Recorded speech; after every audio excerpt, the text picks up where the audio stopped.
Un cordial saludo para todos. Queremos aprovechar este video para compartir con ustedes un tema, pues que en los últimos días han sido de demasiada actualidad y ha generado muchas preguntas.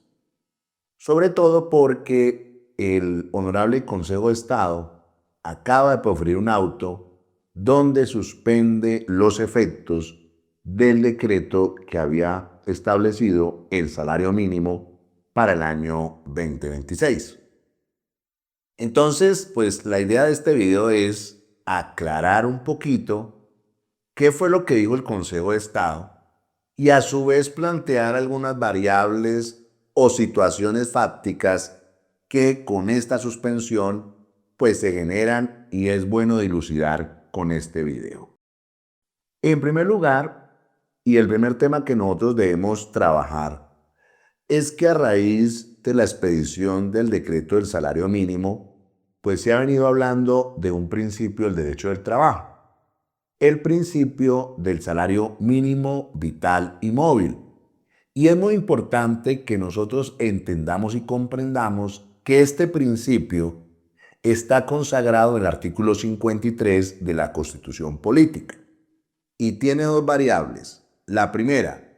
remuneración mínima vital y móvil proporcional a la cantidad y calidad de trabajo. Y a su vez se debe garantizar el pago oportuno y el reajuste periódico de las pensiones. ¿Esto qué quiere decir? Que este principio del salario mínimo vital y móvil no solamente aplica para el salario, sino también para las pensiones. Y en segundo lugar, es muy importante precisar, pues, ¿qué es ese concepto de salario mínimo vital y móvil? Y ahí hemos escogido una sentencia en la Honorable Corte Constitucional, la sentencia T-678 del año 2017, que define claramente que el salario mínimo es aquel ingreso que necesita el trabajador o el pensionado para financiar sus necesidades básicas, como son la alimentación, la vivienda, el vestido, el acceso a los públicos domiciliarios, la recreación, la atención en salud y en general todas las prerrogativas necesarias para vivir dignamente. Entonces, si ustedes miran, este principio es un principio para el salario, para las pensiones y para cumplir las necesidades básicas de todo trabajador o de todo pensionado. Y un aspecto que tampoco quiero pasar por alto de esta decisión jurisprudencial es que este principio del salario mínimo vital y móvil no solamente se enfoca o hace referencia a la gente que gana el salario mínimo, es un principio más amplio que también se aplica para todas aquellas personas que tienen ingresos superiores al salario mínimo. El segundo punto que nosotros debemos establecer es que el decreto 1469 del 29 de diciembre del 2025 incrementó el salario mínimo y lo incrementó frente al año anterior en un 23% para fijarse claramente el salario mínimo para el 2026 en 1.750.905.000 pesos. Y esto es muy importante precisarlo porque a veces se habla de 2 millones de pesos y no. El salario mínimo para el 2026 quedó en 1.750.905 pesos, pero con el auxilio de transporte, pues eso llega a la cifra de 2 millones de pesos. Entonces, miren, ya tenemos el principio del salario mínimo vital y móvil. En segundo lugar, tenemos cuál fue el incremento del salario mínimo. Y para ser francos, pues todos conocíamos y todos sabíamos que pues este era un tema que no solamente afectaba a la gente del salario mínimo, sino que en tercer lugar también teníamos que mirar a aquellas personas que se ganan el salario integral. Es decir, aquellos trabajadores que han pactado con la empresa un ingreso de por lo menos 13 salarios mínimos, donde 10 salarios mínimos hacen referencia al salario y el 30% adicional hace referencia a factor prestacional. Es decir, que se incrementa el salario mínimo pues es evidente que las personas que tienen salario integral, su salario incrementa en el mismo porcentaje que se incrementó el salario mínimo. Entonces miren que ya usted empieza a ver, salario mínimo no solamente aplica a aquellos que se ganan el mínimo, sino también a aquellos que tienen un salario integral. Y un cuarto punto importante en materia de incrementos, pues son las pensiones. Y ahí nosotros tenemos que, pues, referirnos al artículo 14 de la Ley 100 de 1993. Y en este artículo 14, palabras más, palabras menos, si yo tengo una pensión de salario mínimo y cambia el año, pues la pensión me la aumentan de acuerdo al salario mínimo del nuevo año. Pero si tengo una pensión superior al salario mínimo, la pensión me la incrementan de acuerdo al IPC, es decir, al índice de precio del consumidor, certificado por el DANE para el año inmediatamente anterior. Entonces miren que cuando hablamos de incremento del salario mínimo, pues no solamente hablamos de las personas que se ganan el mínimo, también hablamos de las personas que tienen salario integral y también hablamos de las personas que tienen una pensión de salario mínimo. Sin embargo, el Consejo de Estado, el 12 de febrero, en una decisión, pues estableció varios aspectos frente a este decreto que hemos venido hablando del salario mínimo. Y lo primero que dijo fue que decretó como medida cautelar la suspensión provisional de los efectos del decreto 1469 del 29 del 2025 que fijaba el salario mínimo para el año 2026. Pero con esto, suspendió temporalmente este decreto, pero le dio una tarea tanto al Ministerio de Trabajo como al Ministerio de Hacienda que en el término de 8 días calendarios, contado a partir de la notificación de este auto, debía sacar un decreto donde fijara de manera transitoria el nuevo salario mínimo. Pero no solamente le dijo saque un decreto para fijar, obviamente, de forma transitoria el nuevo salario mínimo, sino que le dijo que al momento de fijarlo debía tener en cuenta varios aspectos: principios económicos, principios constitucionales y sobre todo las reglas del inciso segundo del parágrafo del artículo octavo de la Ley 278 de 1996 y sobre todo lo que dijo el Consejo de Estado en este auto del 12 de febrero. Entonces, ¿qué aspecto quiero aquí resaltar? El Consejo de Estado suspende provisionalmente el decreto del salario mínimo. Le da 8 días al gobierno para que profiera un nuevo decreto. Pero le dice, si usted va a poner un nuevo decreto, tiene que tener en cuenta fundamentos económicos, fundamentos constitucionales y el parágrafo del artículo octavo de la Ley 278 de 1996. Entonces aquí es bueno mencionar, entonces ¿cuáles fueron los criterios que dijo el Consejo de Estado para determinar ese salario transitorio mientras el Consejo de Estado define? Pues miren, muy importante, tener en cuenta la meta de inflación fijada por la Junta Directiva del Banco de la República para el año 2026, que fue el 3%, con un intervalo de tolerancia del 3 más 1%.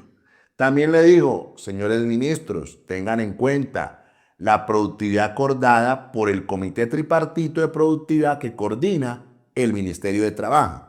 donde se dijo que la productividad total de factores era 0,91%, donde se dijo que la productividad laboral por hora trabajada era el 0,57%, donde se dijo que la productividad por persona empleada era al menos 0,32% y la productividad media del trabajo, OCDE, era el 0,07%. Entonces miren que los Ministerios de Trabajo y Hacienda, para sacar este transitorio, tienen que tener en cuenta los factores que he mencionado, pero además tienen que tener en cuenta la contribución de los salarios al ingreso nacional en la vigencia 2025, que fue el 2,81%. También el incremento del Producto Interno Bruto del año 2025, que para el tercer semestre del año pasado fue el 3,6% y en el año corrido el 2,8%. la inflación real del 2025, que fue el 5,10%. Entonces miren que el Consejo de Estado le dice a los ministros que saquen un decreto teniendo en cuenta estas variables. Obviamente también les dice respetando el principio de remuneración mínima vital y móvil, respetando también los principios de dirección de la economía, respetando también la función social de la empresa y sobre todo que al momento de sacar su decisión pues tenga en cuenta que hay que buscar el mejoramiento de la calidad de vida de las personas, preservar un ambiente laboral adecuado, generar promoción de la productividad y la competitividad, el desarrollo armónico de las regiones e inclusive le dice el Consejo de Estado que tienen que tener en cuenta al momento de definir este incremento del salario mínimo, pues también las condiciones macro y microeconómicas de nuestro país, como además también tener en cuenta factores muy importantes al momento de definir este decreto transitorio, como son el tipo de valoración que debe ser cuantitativa y cualitativa, pero con razones y justificaciones. Explicar también de manera detallada cómo está cumpliendo el parágrafo del artículo 8 de la Ley 278 de 1996. También la forma como ponderará, aplicará cada uno de estos criterios, el razonamiento cuantitativo y la operación aritmética que acogerá para definir la cifra final, el contexto económico de esta decisión y también la fuente oficial donde respalda estas cifras que está presentando y obviamente todas las certificaciones o reportes que fundamenten este incremento. Entonces miren que aquí podemos ir sacando unas conclusiones que son muy importantes.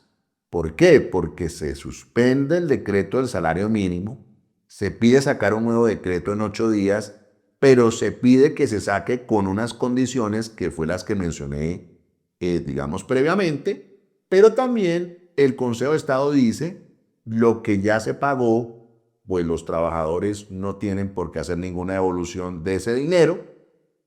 y que a su vez, pues ya después del nuevo decreto se pagará el incremento de acuerdo a lo que el gobierno defina como decreto transitorio y el porcentaje obviamente relacionado con el incremento del salario mínimo. Esto, digamos, desde el punto de vista jurídico es muy importante. ¿Por qué? Porque obviamente nos vamos a ver sujetos a un nuevo decreto en el cual pues es evidente que las situaciones van a ser muy particulares. ¿Por qué? Primera situación, sacar un mayor valor al 23%, sacar el mismo 23% o sacar un valor menor al 23%. Obviamente, pues esperaremos cuál es la decisión que toma lo nacional frente a este decreto transitorio, pero sí creo que sería muy importante pues cumplir los parámetros establecidos por el Consejo de Estado, buscando que esta norma obviamente pues cumpla con todo el rigor que ha hecho el Consejo de Estado para no generar problemas jurídicos tanto para las empresas como para los trabajadores. Pero aspectos también muy importantes al momento de definir ese decreto transitorio y que yo creo que deben tenerse en cuenta es que en Colombia, así como hay un principio del salario mínimo vital y móvil, pues también hay unos principios del derecho del trabajo que al momento de proferirse este decreto transitorio deben tenerse en cuenta, como es la favorabilidad, que indica que cuando hay varias normas aplicables al caso concreto hay que escoger la más favorable, como el principio del indubio properario que dice que cuando hay una norma que tiene varias interpretaciones hay que escoger la más favorable para el trabajador, como el principio de la condición más beneficiosa que dice que las nuevas normas no pueden desmejorar las normas anteriores, el de los derechos adquiridos, que lo que ya entró a tu patrimonio te lo pueden desconocer, y no olvidar que en el derecho laboral es irrenunciable porque las normas son de orden público y los trabajadores no pueden renunciar a sus derechos, así se hagan acuerdos o se hagan contratos. Entonces miren que todo esto es lo que se ha dicho frente al salario mínimo, lo que ha dicho el Consejo de Estado y lo que esperamos como decreto transitorio. Sin embargo, pues también surgen otros temas finales y es frente a los otros incrementos, porque la pregunta del millón es, bueno, todo el debate se ha dado frente al salario mínimo, pero también hoy hay debates frente a la gente que gana más del salario mínimo. Porque mucha gente dice, bueno, ¿por qué al del salario mínimo le van a subir el 23% y a mí no me van a subir o me van a subir un porcentaje menor? O la pregunta es, bueno, ¿y por qué si tenemos funciones diferentes, cargos diferentes, vamos a ganar lo mismo? Porque han ajustado a todos al salario mínimo, porque así pasó con aquellas personas que ganaron un poquito más del mínimo y que hoy en día ganan el mínimo igual que otras personas que venían ganando antes el salario mínimo. Entonces, es evidente que esto ha generado muchos interrogantes que quisimos también aprovechar este video para explicaros. Lo primero, ¿qué pasa con la gente que gana más del salario mínimo? Aquí, para ser francos, hay varias posiciones. La primera es la del Ministerio de Trabajo, que invita a que el trabajador y el empleador se pongan de acuerdo. Y pues, si no se ponen de acuerdo, pues el incremento debe ser por lo menos del IPC. Otra posición es de la Sala Laboral de la Corte Suprema de Justicia, que ha tenido una sentencia sobre estos temas, como la sentencia 33-387 del 9 de marzo del año 2009, con magistrado ponente el doctor Gustavo José Génico, en el sentido de establecer que las partes deben buscar un mutuo acuerdo para fijar su incremento, pero que si ese incremento no se puede lograr de mutuo acuerdo, pues eso no genera, sí, que el empleador deba realizar un incremento directamente. O también tú ves la sentencia 55, 518, 9 de abril del año 2019, con magistrada ponente la doctora Cecilia Margarita Durán, donde dice claramente que no hay una norma expresa que diga que hay que subir el salario de las personas que ganan más del salario mínimo y que la norma expresa solamente se da si para la gente que gana el salario mínimo y que bajo ese escenario, si te ganas más del mínimo, podrían no incrementarte. Una tercera posición es la de la sentencia 58-043, 18 de octubre del año 2017, con magistrado el doctor Luis Gabriel Miranda, donde se dice que el juez del trabajo no puede ordenar un incremento que no tenga fundamento legal. Es decir, que si el trabajo se gana más del salario mínimo, como no hay una norma que diga que hay que incrementarle, pues por ese motivo podría no incrementársele al trabajador que gana más del salario mínimo y que los jueces no están llamados a legislar. Eso plantea la Corte. Sin embargo, la Honorable Corte Constitucional, en sentencias como la T-102 del año 1995 y la T-141 del 2022, dice que todas aquellas personas que tengan un ingreso superior al salario mínimo deberían tener un incremento por lo menos del IPC, lo cual también pues es muy importante y pues yo creo que en materia de interpretación jurídica pues lo más sensato es darle aplicación a este último fundamento y que la gente gane por encima del salario mínimo por lo menos tenga un incremento del IPC. Finalmente, otro incremento donde también surgen muchas dudas con todo ese salario mínimo es aquellas personas que están vinculadas por contratos de servicios y por contratos sindicales. Tampoco hay una norma expresa que diga cómo incrementarles a ellos, pero hay que mirar pero lo que dice el contrato. Y si el contrato pues no trae un incremento, pues lo que ha sugerido la Corte Constitucional es que en estos casos de contrato sindical y contrato de servicios, el incremento es por lo menos del IPC. Entonces, de esta manera quisimos hacer este video para compartir con ustedes este tema de actualidad y como siempre agradecerles a ustedes siempre por seguirnos en todo este tipo de videos. Un fuerte abrazo para todos.